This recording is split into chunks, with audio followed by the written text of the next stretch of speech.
I've been asked many times why I sing. Because it's the why that defines us. It's how we carry on. It's how we tell the world. Music paints life's pictures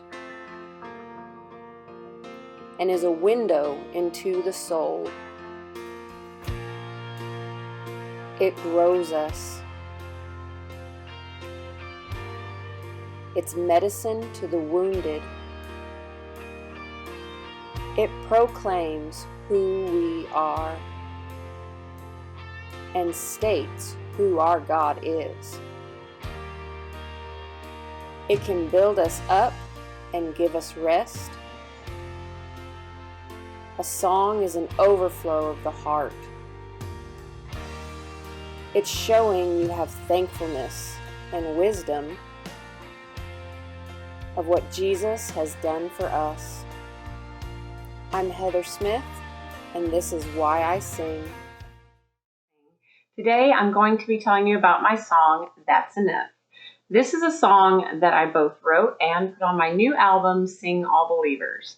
So That's Enough is, I wanted to put it at the very end of the album, kind of a little fun play on words like That's Enough. And my producer said, no, you're not going to do that to this song. This song is very hard for me to talk about because it talks about a subject that I'm not very comfortable discussing just openly with people. But I knew when I wrote this song that it was very necessary, and it was a subject that did needed to be discussed, and it did need to be out there in the open. And I wanted this song to reach a lot of people that did have the same problem or other problems that were not very easy to discuss out in the open, but that were necessary to touch, to broach these subjects. That's Enough was wrote about depression, and I wrote it during a bout of depression when I didn't want to get out of bed, and I didn't want to go see people, and I didn't want to go be out in public, and I didn't want I didn't want to get out of bed. I didn't want to be around anybody. I didn't want to discuss anything with anybody. Becoming reclusive, and I was becoming very negative about myself and very negative about my ministry and everything I was doing. And I was complaining to God because of my attitude, and I was questioning God because of my attitude and what this depression was doing to me. And it's very dark couple of days for me. And it who knows what triggers depression and what triggers these things to go off in our minds when you fight these kind of things. I can't even explain it, and I go through it. For me, it started an embarrassing moment in my life, and it really, looking back, it really wasn't that embarrassing. And I guess the average person that doesn't deal with depression kind of looks and goes, why would that trigger it? But it did. A situation where I had an encounter with a famous person. I had no idea they were famous, but evidently I was supposed to. And that was the embarrassing part, was kind of like you should have known and you didn't. They recognized the fact that I didn't know that they were famous, and they were quite perturbed that I didn't know that they were famous. Like, I guess you're not that famous, huh?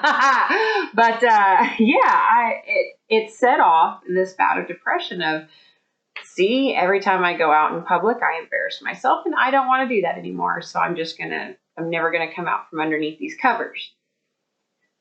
While I was under the covers, though, pretending like I never had to come out from under the covers ever again, God began to work with me. As a Christian, there comes a time in your life when God just says, I'm not going to let you stay down here anymore. I'm recognizing that nobody is recognizing what you're going through, and that there's no people out there to watch and realize what's going through in your mind and the things that you're battling. And he recognizes that, and he puts little things out there, and if you want them, they're there for the taking. For me, putting it out there was just a little glimpse of hope, a little glimpse of light about what I was going through. And he began to make me realize, a third of my angels fell from heaven when I kicked Lucifer out for trying to take my place. And a third of those angels are all over the world trying to cause these problems and messing with people's minds. And maybe you're listening to these third of these angels, and you need to start testing whether the voices in your mind and what you're listening to and what you're thinking in your head is coming from me, or whether it's coming from the enemy.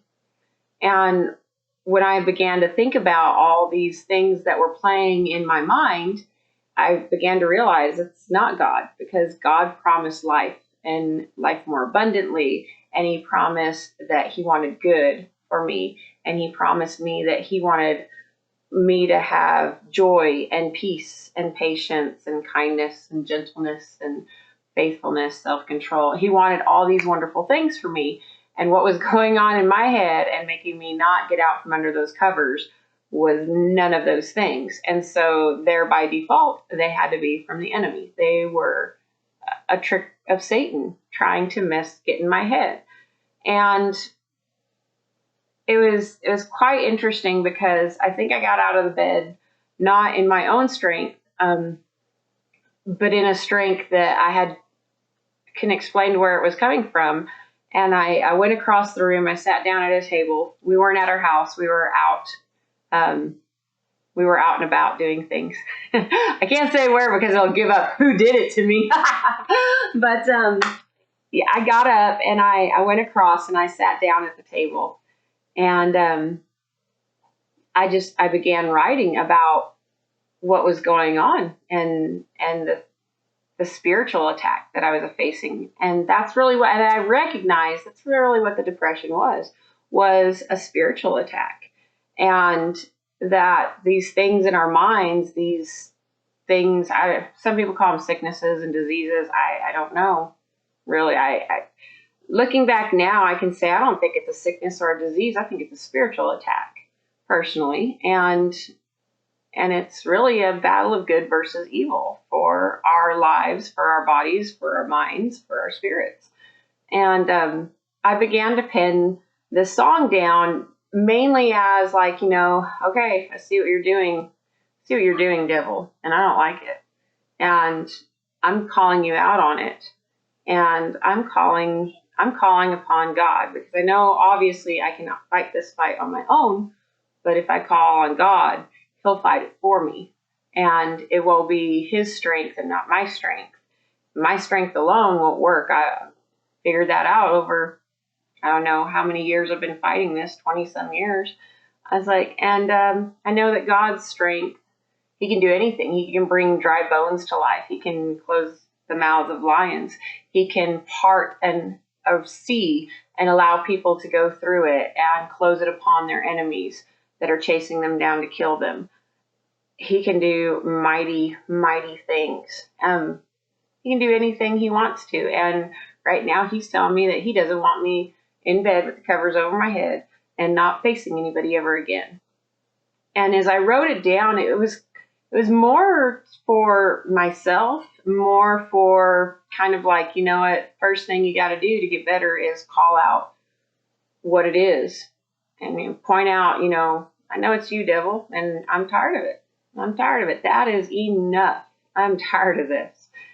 And later on, it was right before we were going to studio for the new album, and it was something I wasn't real comfortable putting out there. But I began the more on the way to Nashville and on the way to our producer's studio, I began to realize more and more and more that I'm not the only one dealing with this. I'm not the only one going through this spiritual warfare. There are probably hundreds of thousands of people fighting depression. There's probably just as many people fighting things that are the same kind of spiritual warfare, like alcoholism and drugs and dependency on substances and so many things out there that they want to call a disease and try to fix it with man-made medicine. And don't get me wrong, if the doctor gives you something, you probably should use it. But I began to realize there's something way deeper than that. It's not just a disease. It's a spiritual warfare. It's a war for your body and your mind and your spirit.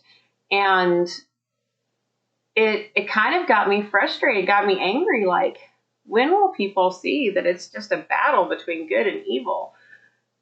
And that's when I decided, I'm going to put it out there, and I'm going to ask Larry if he thinks it would be a good idea for a fit for the album and a good idea to put it out there, and what he thought, it would be effective for the ministry, because that's especially in this day and age, I didn't know.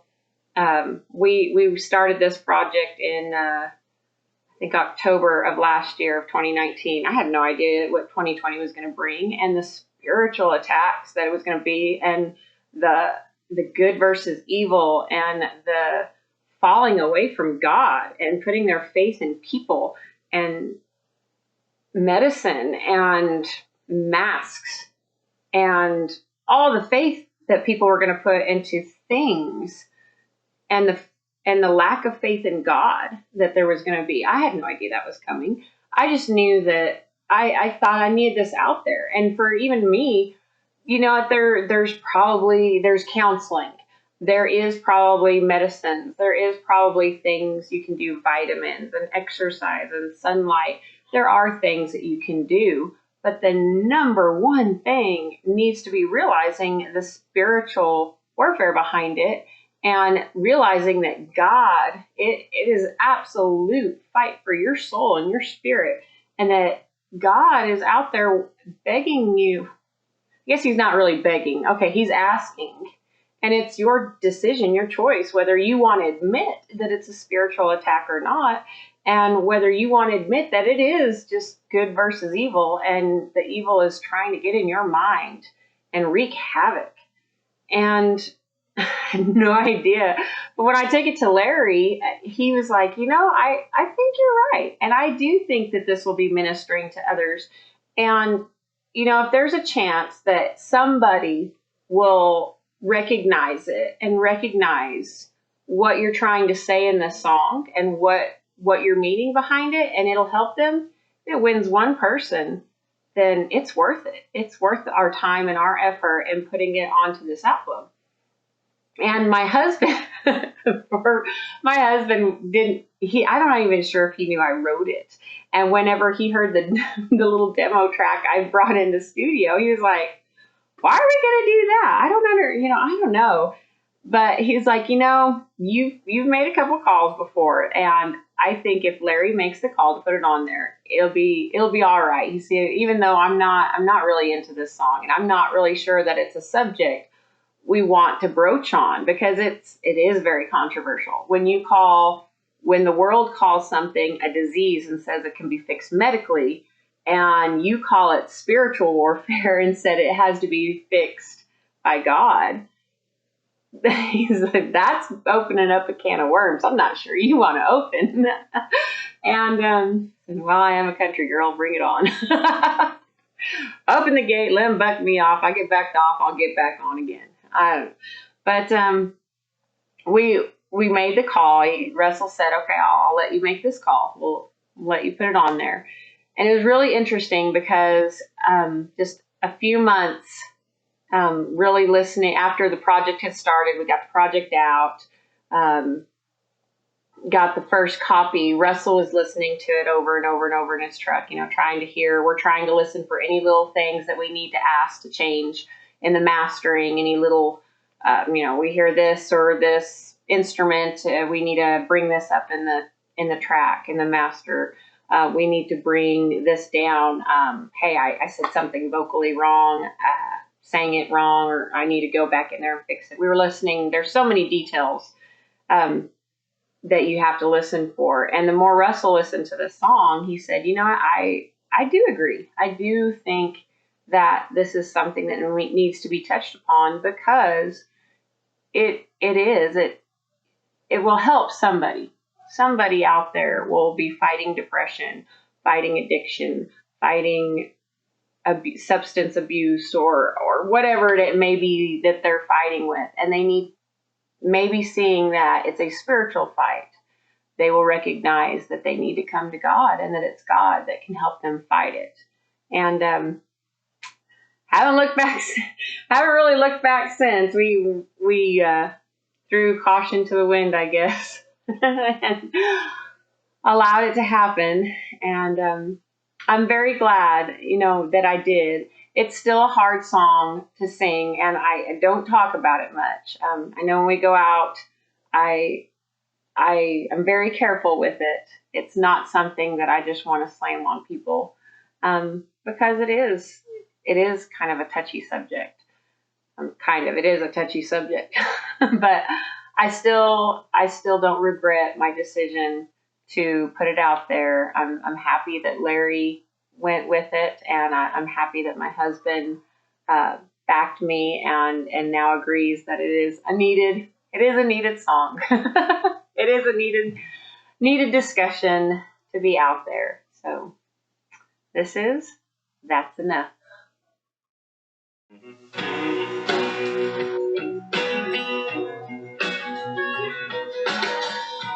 There's a weight upon me, keeps pulling me down, steals my happy, brings me pain, till I find I'm on the ground.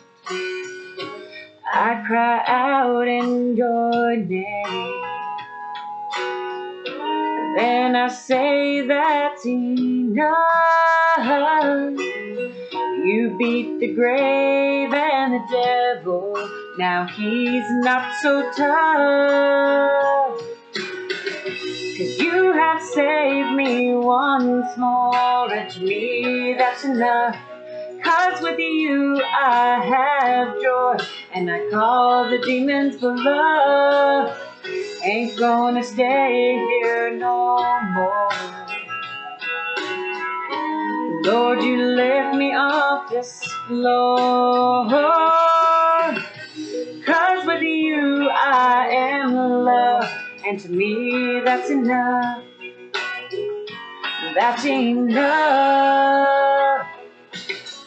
These silent voices telling me that I'm not good enough, can't shake the feeling of alone. Life is too tough. You tame the storms of my mind, wipe away all the lies. You heal the hurt with your truth, dry the tears I cry. 'Cause you have saved me once more, and to me that's enough. 'Cause with you I have joy, and I call the demons below. Ain't gonna stay here no more. Lord, you lift me off this floor. 'Cause with you I am loved, and to me that's enough. That's enough. You have power, mercy to redeem. You beat the devil and his schemes. You have saved me once more, and to me that's enough. 'Cause with you I have joy, and I call the demons below. Ain't gonna stay here no more. Lord, you lift me off this floor. 'Cause with you I am loved, and to me that's enough. That's enough. 'Cause with you me, that's enough. That's enough.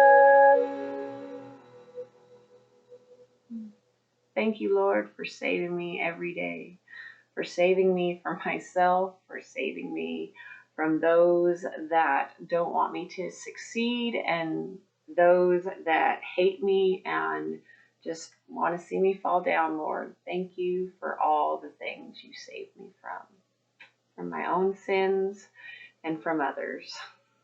In Jesus' name I pray.